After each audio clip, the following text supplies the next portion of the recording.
oluvannyuma lwa minisitule y'ebyobulamu mu ggwanga okukakasa nga waliwo munnansi w'eggwanga lya DR Congo eyazuulibwamu ekirwadde ki Ebola bundi bujjo ku ddwaliro ly'e Kibuli oluvannyuma n'afa era n'aziikibwa e Congo wiiki ewedde. Abatwala ebyobulamu mu ggwanga baliko kaweefube yateekebwawo okutangira ekirwadde kino okusaasaana.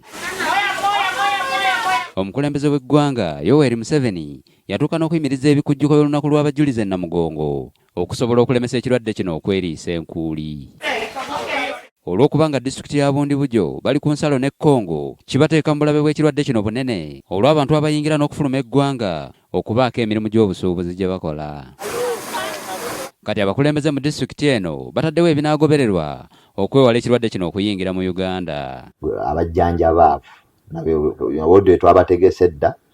Ekyokuna kyetuyita risk communication and community engagement, tubuulira abantu ebifa ku Ebola ne balimanya amazima ki Ebola yaani, Ebola kiki, kikwata ani, ate kiragamba n'ekintu ekyokukola. Atubulidde ku ebyo ebiteekeddwawo naddala ku nsalo ya Busunga. Twagala nnyo okulaba ng'abantu beenyigira mu kulaba nti no tetufuna bulwadde mu Uganda.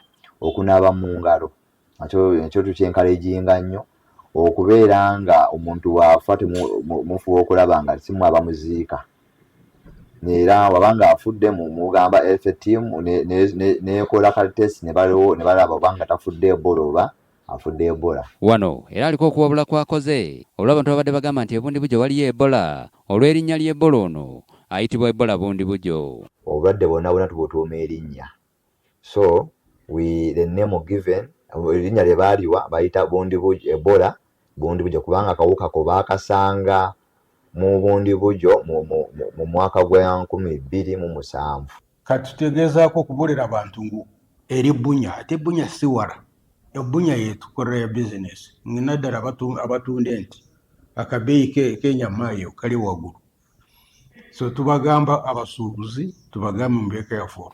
Bwe tutuukidde ku nsalo ya Busunga tusanze ab'ebyobulamu omulimu gw'okukebera abayingira eggwanga okuva e Congo bagukutte kannabwala. Ekyansemeza munonga abakozi ba Uganda nibageza okumunonga kutufaho munonga kurebeka ngu itwe Aba-Uganda taguma tuli herefe. Uko na kunawa ku mukono, unavaa na kashine, alafu apre kuvaa na kashine wanakupima. Mubende tukitegedde nti eriyo abantu 3 abaawuddwa ku balala abateeberezebwa okuba n'ekirwadde kino oluvannyuma lw'okusangibwa n'obumu ku bubonero bwakyo. For example, we have been receiving patients bleeding, those complaining of fatigue, headache. Therefore, what comes in our minds, we take them as suspects. Those who have come with the temperature which are beyond normal, but we have been collecting samples.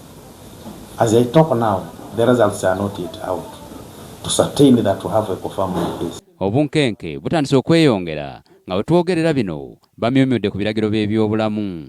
Eddwaliro lyaggadde emiryango gyalyo gyonna nga basigazzaako gumu nga buli aguyitamu bafuba okukakasa nti bamwekebezze bulungi. Olunaku lw'eggulo omukago gwa Bulaaya gwawaddeyo akakadde kalamba aka euro okuyambako Uganda okulwanyisa Ebola ono. Obumu ku bubonero kwolabira obulwadde buno kuliko omusujja, omubiri okunafuwa, okutanaka, embiro, obulumi mu kifuba, omutwe ogubobba, okuvaamu omusaayi mu bitundu by'omubiri ebitali bimu singa obulwadde butuuka awabi. David Bukenya, NTV, Akawungeezi.